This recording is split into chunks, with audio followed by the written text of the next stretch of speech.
안녕하세요. 오늘도 사연살롱을 찾아주셔서 감사합니다. 초2 남아를 키우는 30대 여성이에요. 부전자전이라고 하죠. 전 요즘 그 말이 저주처럼 느껴져요. 무슨 소리냐고요? 일단 제 얘기를 들어보시면 이해되실 거예요. 저와 남편은 영어학원에서 만났어요. 사귀기 시작한 건 남편이 군대에 가면서부터였죠. 그 전까지는 그저 여자 사람 친구와 남자 사람 친구일 뿐이었어요. 근데 군입대 전날 남편한테 사귀자는 얘기를 듣게 된 거죠. 제 친구들은 다들 미쳤다고 했어요. 딱 봐도 남편이 보험 드는 거라고 절대 사귀지 말라고 했죠. 하지만 그때만 해도 전 친구들의 조언이 전혀 귀에 들어오지 않았어요. 그래서 사귀기로 했죠. 그런데 군복무를 마치고 제대한 남편이 대뜸 헤어지자고 하더라고요. 말다툼을 하거나 그런 적도 없는데요. 그 순간 알았어요. 친구들 말이 맞았다는 걸요. 이유를 물어보니 아무리 생각해도 우린 잘 안 맞는 것 같다나요? 그걸 제대하고 나서야 알았냐고 구체적으로 어떤 점이냐고 물었더니 말로 설명하기 힘들대요. 처음부터 그런 이유 따윈 없었어요. 보험이었을 뿐이에요. 그때 이 인간의 본성을 알아버렸죠. 전 시간을 좀 달라고 했어요. 그리고 집으로 돌아와 며칠 밤을 새우며 생각에 생각을 거듭했죠. 뭐하러 그렇게까지 했냐고요? 사실 그때 제 뱃속엔 아기가 있었거든요. 남편 말년휴가 때 생긴 아기요. 그날도 임신 얘기를 하려고 만난 거였는데 남편이 선수를 쳐서 헤어지자고 한 거죠. 솔직한 심정으로 아이만 생기지 않았다면 전 그때 남편과 헤어졌을 거예요. 남편이 헤어지자고 한 그 순간 이미 남편에 대한 신뢰는 깨졌으니까요. 그렇다고 수술을 할 수는 없었어요. 사고를 쳤건 실수를 했건 어쨌든 저랑 남편이 만든 아이인데 우리 사이에 필요하지 않다고 그 아이를 세상에 태어날 기회조차 주지 않는 건 너무하잖아요. 20대 초반 나이에 미혼모로 사는 것도 무섭고 끔찍했어요.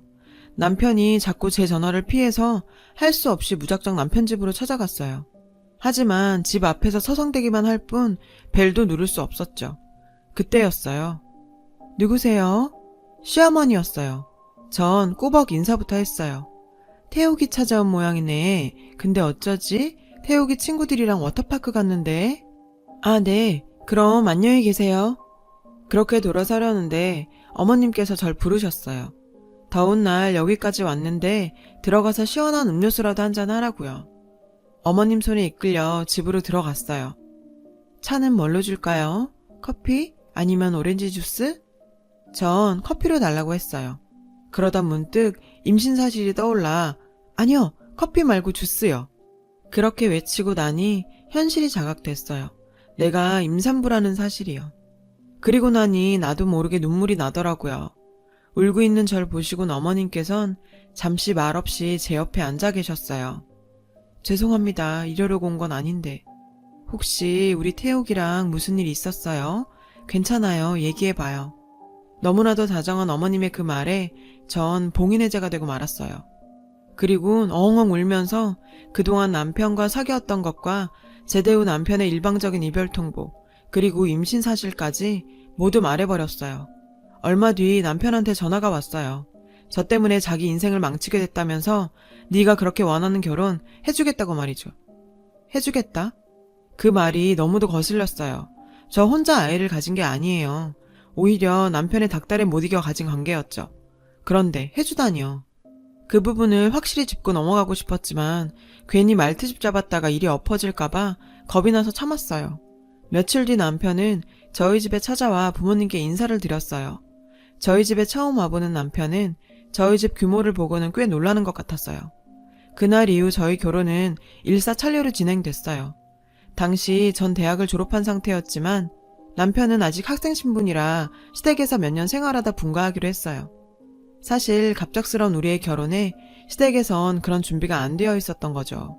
양쪽 집 모두 환영하는 결혼이 아니었기에 모든 걸 생략하고 배가 부르기 전에 식만 올리기로 합의했어요. 그런데 결혼 얼마 전 남편이 갑자기 그러는 거예요. 아빠가 예단비는 왜 안 보내냐는데? 다 생략하자고 했잖아. 그래도 예단비는 보내야지. 뜻밖의 그 말에 저희 부모님은 당황한 기색이셨어요. 생략하자고 할 땐 언제고 자기들 받을 건 챙기겠다 이거냐고 말이죠. 그래서 며칠 뒤 시댁으로 예단비를 보냈어요. 돌려받을 거 없이 다 쓰시라고요. 시댁에선 별 말이 없었죠. 전 당시만 해도 저희 아빠가 예단비를 얼마나 보냈는지 몰랐어요. 신혼여행에서 돌아와서야 알았죠. 어떻게 알았냐고요? 신혼여행에서 돌아와 친정에 들렀다가 점심만 먹고 바로 시집으로 갔어요. 시어머님께서 그 전날 손을 다치셔서 음식 준비를 못하셨다며 미안해하셨죠. 밖에 나가서 먹자길래 제가 차리겠다고 했어요. 피곤할 텐데 그럴 필요 없다는 시어머님 만류에도 불구하고 전 주방에 들어갔죠. 대신 시간도 없고 하니 간단하게 생선 굽고 된장찌개는 끓이겠다고 말씀드렸죠. 친정에서도 항상 엄마랑 같이 식사 준비를 해왔던 터라 별로 걱정은 안 됐어요. 고등어도 잘 구워졌고 찌개도 끓어서 다들 나오시라고 했죠. 아버님과 남편, 어머님 저까지 식탁에 둘러앉아 차돌 된장찌개에 저녁을 먹었어요. 어머님께선 신혼여행은 어땠는지, 친정 부모님께서 막내딸 시집 보내시고 적적해하지 않으시냐 등등 이런저런 것들을 물으셨어요. 그런데 지금까지 아무 말씀 없으시던 시아버지께서 숟가락을 식탁에 탁 내려놓으시더니 에잇, 생각할수록 화딱지 나서 얘 아가, 너 말이다. 우리 집이 그렇게 우습게 보이냐? 아버님께선 다짜고짜 제게 물으셨어요. 네? 아버님 그게 무슨 말씀이세요? 그러지 않고서야 어떻게 네 친정 부모님은 그러실 수가 있냐. 내가 아무리 잊으려고 해도 괘씸해서 잊을 수가 없어. 예단비 말이다. 내가 어느 정도만 돼도 이렇게 화는 안 낸다. 듣자 하니 내 친정이 꽤 산다던데 혹시 너 집 밖에서 나온 자식이냐? 아니 아버님 무슨 그런 말씀을. 아니 그렇지 않고서야 어떻게 예단비를 꼴랑 300만 원 보낼 수가 있어. 내 살다 이런 수모를 당하고 널 며느리라고 드려야겠냐. 숟가락으로 식탁을 탁탁 치시던 시아버님은 흥분하신 나머지 숟가락을 제 쪽으로 던지셨어요. 그리곤 그 숟가락은 제 이마에 딱. 아야! 저도 모르게 소리가 나왔고 그 자리에 앉아있던 모든 사람이 놀랐죠. 아버님도 움찔하시는 걸 보니 좀 놀라는 눈치셨지만 하지만 별다른 말씀이나 사과 없이 그대로 방으로 들어가 버리셨어요. 그때까지만 해도 제 나이가 어려 예단비를 얼마나 해야 하는지도 몰랐어요. 다만 아버님 행동으로 보아 우리 부모님이 좀 적게 보냈다는 것만 어렴풋이 알았던 거죠. 암튼 그 예단비 때문에 전 지금까지도 시아버지한테 미움받고 살아요. 툭 하면 사진첩에서 옛사진 꺼내보는 것처럼 예단비 얘기를 꺼내시죠. 질리지도 않고 말이에요. 저희 결혼 생활은 이렇게 시작됐어요. 예단비 때문에 며느리가 마음에 안 드시는 시아버지와 애정 없는 상태에서 애 때문에 살게 된 남편. 이 두 사람은 제 인생의 지난 8년을 망가뜨린 주범들이에요. 다 끝난 사이에서 아이 때문에 결혼한 남편과 전 서로 간에 좋은 감정이 남아있을 리가 없었죠. 우린 어른들이 하는 아이 때문에 산다는 말을 실감하며 살았어요. 남편은 졸업 후 금융 관련 회사에 취직을 했어요. 아버님 입김도 있었지만 워낙 처세에도 능해서 동기들보다 승진도 빨랐죠. 덕분에 40평대 아파트를 사서 분가를 할 수 있었어요. 누가 봐도 능력 있는 남편이었죠. 하지만 남편의 능력은 일적인 것 외에도 있었어요. 바로 여자 관계였죠. 남편은 신혼 초부터 바람을 피웠어요. 제가 아이를 낳고 산후조리를 할 때도 남편에겐 여자가 있었어요. 처음엔 그래도 일말의 양심은 있었는지 감추는 척이라도 했어요. 그런데 지금은 그런 노력도 안 해요. 일부러 보란듯이 여자들과 1박 2일로 스키장도 가고 골프 여행을 다녀요. 전 그런 남편 때문에 스트레스성 폭식증에 걸려서 지난 몇 년간 걷잡을 수 없이 살이 쪘어요. 몸이 그렇게 되다 보니 남편은 더 저를 멀리했고 전 우울증과 대인기피까지 겹쳐 약 없이는 생활이 힘들 정도가 됐죠. 하루는 안부차 전화를 해온 작은 올케한테 울면서 지금까지 일들을 털어놨어요. 남편의 외도 사실도 말이에요. 그랬더니 아가씨 그러지 말고 한 여기서 1년만 와서 살다가요. 아가씨 계속 그러다간 큰일 나.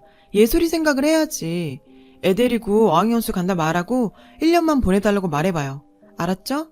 집은 오빠한테 말해서 구해줄 테니까. 전 큰 기대 없이 지푸라기라도 잡는 심정으로 남편한테 얘기했어요. 그랬더니 남편이 흔쾌히 가라는 거예요.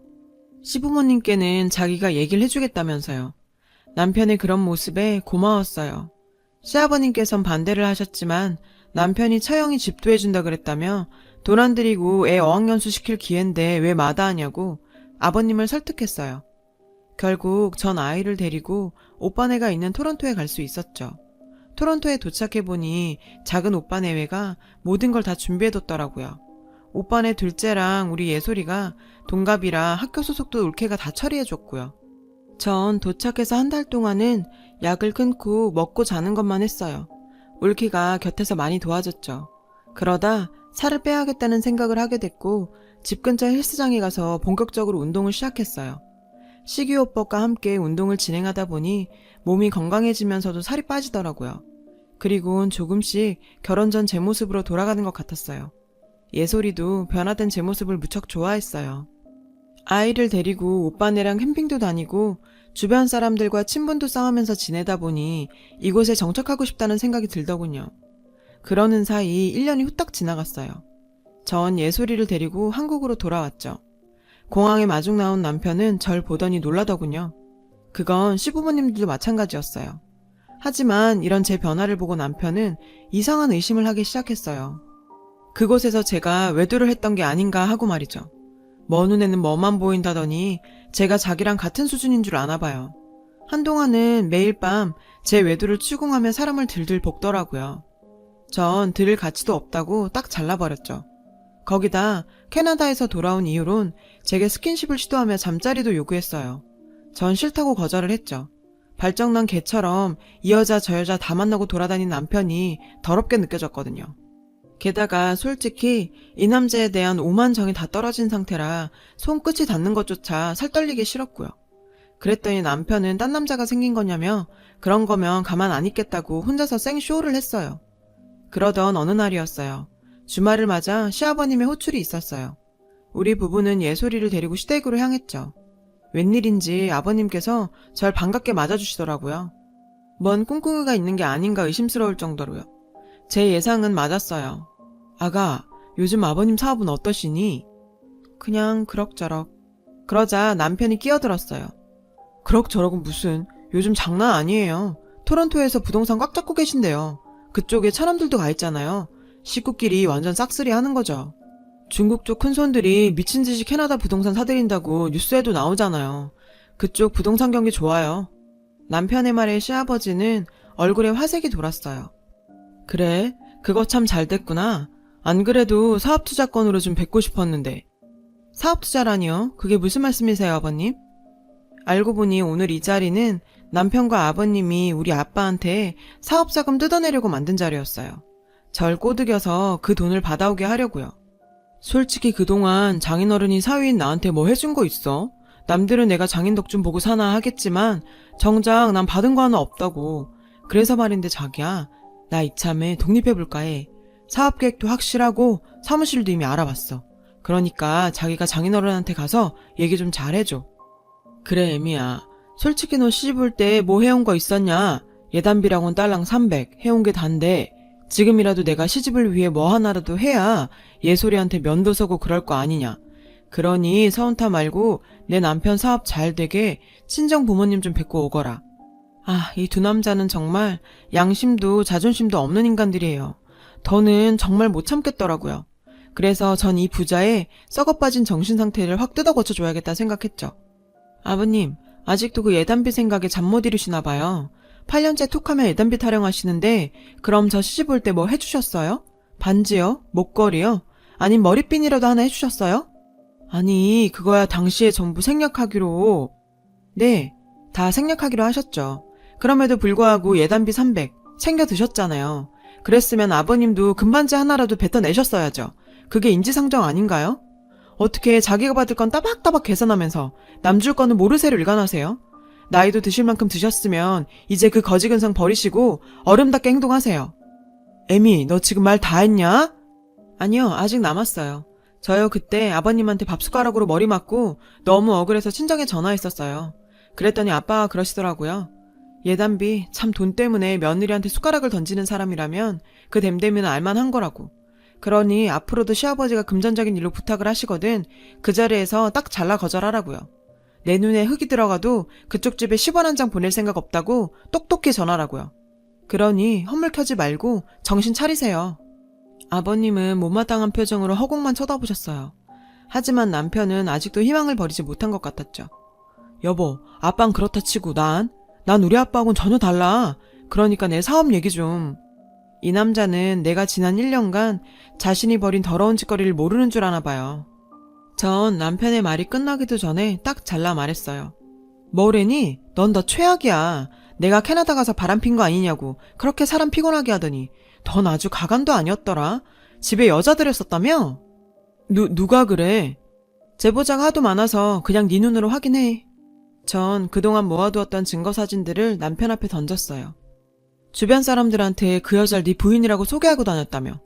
이 인간아, 그 아파트에 예솔이 유치원 동창만 10명이 넘게 살아. 엄마들이 그런 일들을 그냥 넘길 것 같아? 불륜? 보는 즉시 내 카톡에 사진이랑 같이 쏴줘. 딸한테 창피한 줄을 좀 알아.